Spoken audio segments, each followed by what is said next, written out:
Hey, what's up, Fit Soldiers? Let's break down a bear crawl. Yes, we're back in that PE class. Bear crawl, big core strength builder, and shoulder stabilizer. Okay, no sloppy bears here. We're gonna be strong and steady. Let's set it up. Hands into shoulders.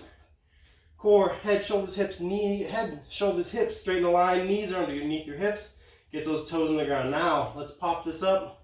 Okay, the very foundation, you are right here holding this core strong.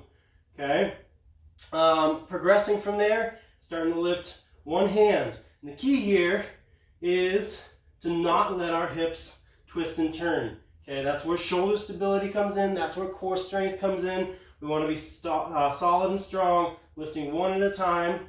And then that'll progress into opposite arm and leg. Okay, lifting. And then that'll progress into your bear crawl. Crawl forward, crawl back, using the space you have.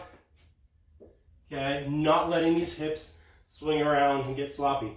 So be super strong, keep that stable. You'll get more out of it than you would if you're sloppy and swinging and swaying. So get after it, have fun with it, and we'll see you soon.